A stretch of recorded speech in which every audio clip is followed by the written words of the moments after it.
আরেকটা, ইয়েস, আরেকটা জবরদস্ত কোশ্চেন। এই টাইপের কোশ্চেন আমার মনে হয় করায়নি। তোমরা কিন্তু ভালো করে বুঝো অ্যাপ্রোচটা কি, ঠিক কিভাবে আমি এগোচ্ছি কোশ্চেনটা সলভ করার জন্য। মন দিয়ে শুনবে। 2 sin square theta plus 3 cos square theta এর সর্বনিম্ন মান কত? এই টাইপের কোশ্চেন টেক্সট বুকে আছে? হ্যাঁ আছে তো, অবশ্যই আছে। ত্রিকোণমিতি তোমাদের যে 23 নম্বর চ্যাপ্টার, হ্যালো হ্যালো হ্যালো, যে 23 নম্বর চ্যাপ্টার, সেই 23 নম্বর চ্যাপ্টারের একদম শেষে যে উদাহরণটা, সেই উদাহরণটাতে একটা কোশ্চেন আছে। আর সেইটার পরিপ্রেক্ষিতে আমাদের এক্সারসাইজে আছে। এই কোশ্চেনটা নেই কিন্তু আছে। বাই চান্স যদি এই টাইপের কোশ্চেন দিয়ে দেই, স্যার কি করব? বুঝে ভালো করে কি করব। 2 sin square theta plus 3 cos square theta এর সর্বনিম্ন মান কত? সর্বনিম্ন মান মানে হচ্ছে মিনিমাম ভ্যালু, আর সর্বোচ্চ মান মানে হচ্ছে ম্যাক্সিমাম ভ্যালু।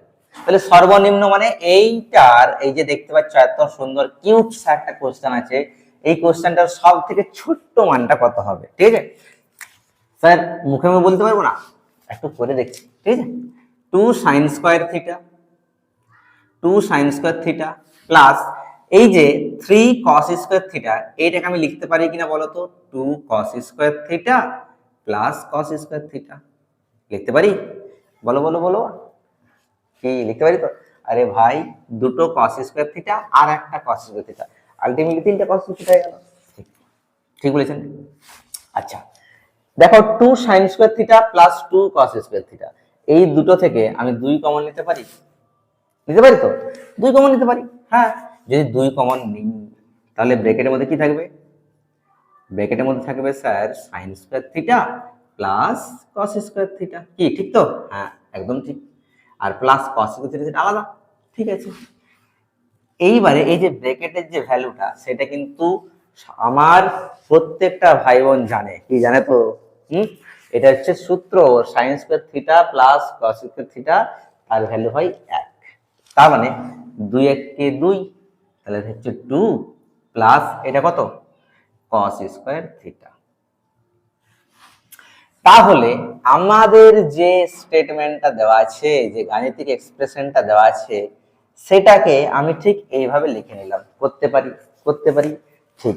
তার মানে এটার সর্বনিম্ন মান বের করা মানেই, এটার সর্বনিম্ন মান বের করা মানেই এটার সর্বনিম্ন মান বের করা, ঠিক।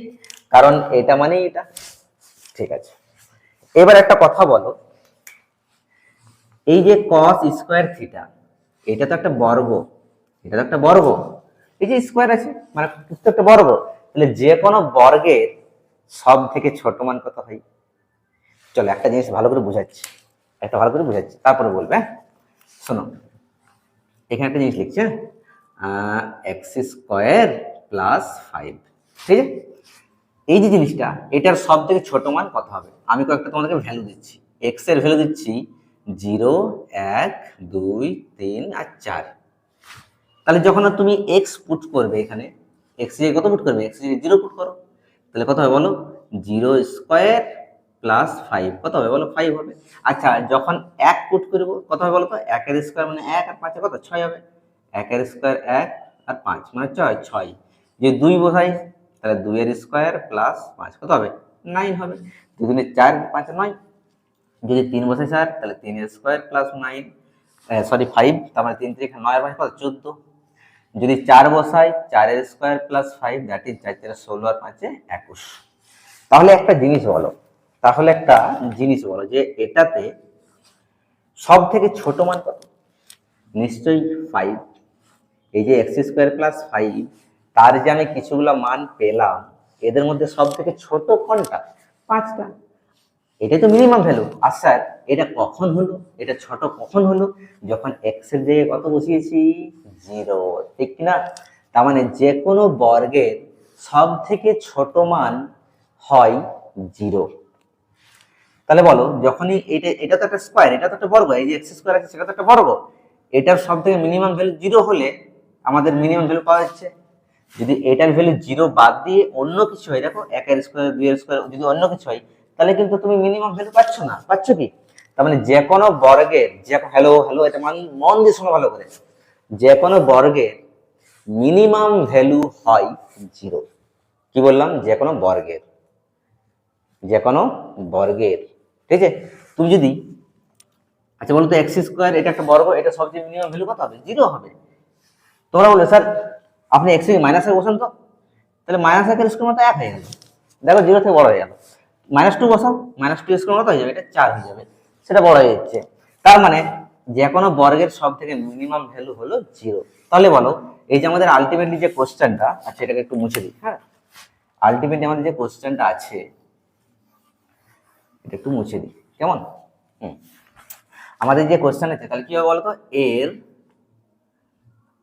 সর্বনিম্ন মান কত হবে বলো? হবে কত? 2টা 2 থাকলো, আর cos স্কয়ার থ্রি যেটা, এটা তো একটা বর্গ, সেটা কত হবে? 0 হতে হবে। তার মানে হয়ে যাবে 2। আর এই 2টা হচ্ছে আমাদের অ্যান্সার। কিছু বোঝা গেল? এটা হচ্ছে সর্বনিম্ন মান, এর সর্বনিম্ন মান কত? 2। বুঝে গেল ব্যাপারটা? চলো টাটা।